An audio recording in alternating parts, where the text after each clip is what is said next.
আসসালামু আলাইকুম ওয়ারহমতুল্লাহি ওয়াবারাকাতুহু। আশা করি আপনারা সকলেই ভালো আছেন, আর আপনারা দেখছেন দিনের আলোর গল্প বৈধ ভালোবাসা পর্ব নং ৩। চোখে অশ্রু নিয়েই মেয়েটি বলল, আমি ফজরের নামাজটা পড়ে নিই, তারপর আপনাকে বলতেছি আমার মনে আপনি ছাড়া অন্য কে আছে, আমি অন্য কাউকে ভালোবাসি কিনা।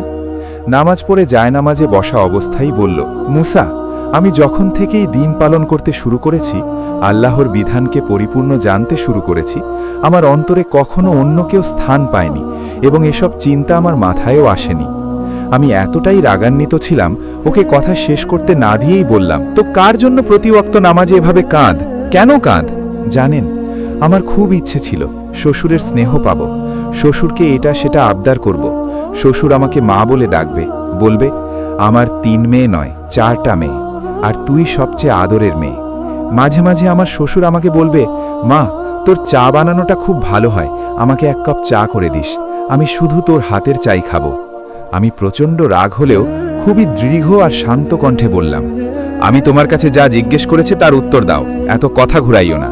আমার প্রশ্নের সাথে বাবার কোনো সম্পর্ক নেই, আর তাছাড়া বাড়িতে 2টা কাজের মানুষ আছে, কিচেনের কাজ করার জন্য ময়নার মা আছে, শ্বশুর সোহাগী দেখাতে হবে না। বাড়িতে কাজ করার আরও অনেকেই থাকলেও আমি চেয়েছি আমার শ্বশুর শাশুড়ি স্বামী আমার হাতের স্পেশাল কিছু খুব পছন্দ করুক।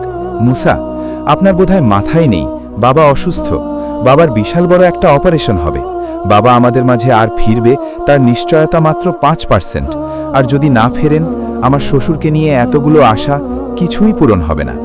আমি প্রতি ওয়াক্ত নামাজে যখনই বাবার জন্য দোয়া করি, এই সব স্বপ্নের কথা মনে পড়ে যায়, প্রচণ্ড কষ্টে দম দন্ধ হয়ে আসতে চায়। কি করব বলুন? আমি যে কান্না আটকে রাখতে পারি না। মেয়েরির এই উত্তরের পর আমি কি উত্তর দিব? আমার বলার মতো আর কিছু আছে কি? আমার বলার মতো আর কিছু আছে কি? নিজেকে এতটাই ছোট মনে হচ্ছিল, ওর চোখের দিকে তাকাতে পারছিলাম না।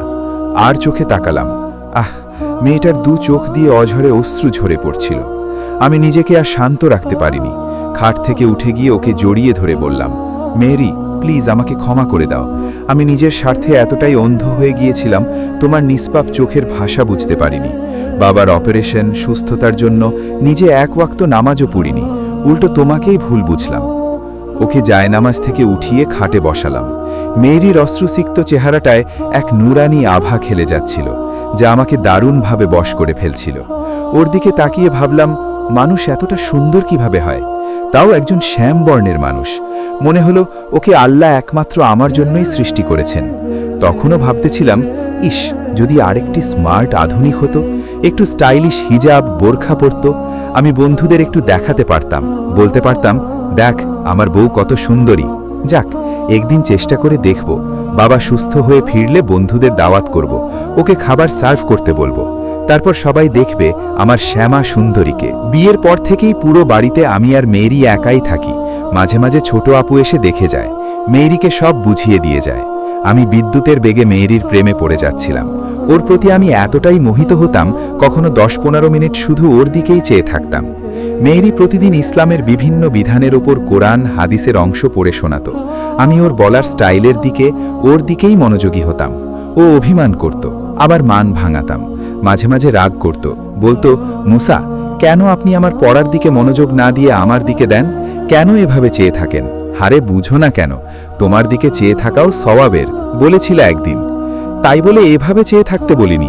আমি লজ্জা পাইত, আমি হাসতাম আর ভাবতাম, তুমি জানো না তুমি কি, আমি তোমাকে কিভাবে বুঝাবো, আমি নিজেই বুঝতে পারি না আমি তোমার দিকে কতক্ষণ চেয়ে আছি, কেন চেয়ে থাকি। উফ, আমি তোমার লাজরাঙা মোহনীয় চেহারা দেখতে অনেক বেশি ভালোবাসি যে। এই অদ্ভুত আবেশে তুমি আমাকে নিজের দিকে টানো।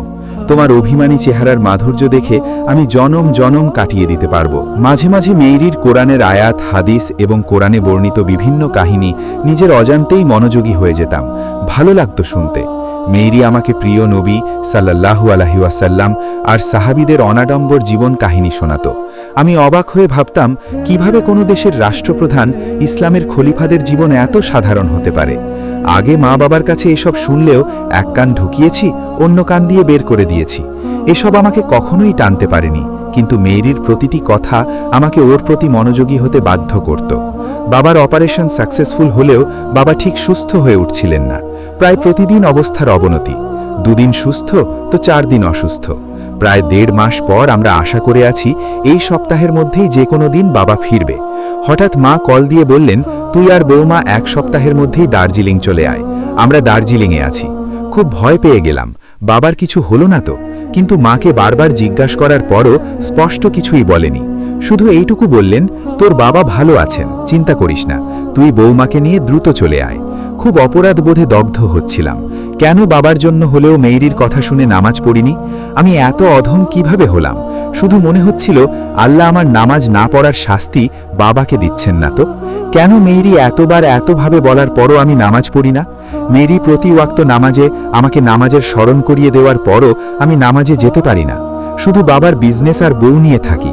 কেন একবারও আল্লাহর কথা ভাবি না? সেদিন এশার সালাত পড়লাম। মুনাজাতে আমার কান্না দেখে মেয়েরি আমাকে জড়িয়ে ধরে বারবার সান্ত্বনা দিয়ে যাচ্ছিল। বলল, বাবার কিছুই হবে না, আল্লাহর উপর ভরসা রাখুন।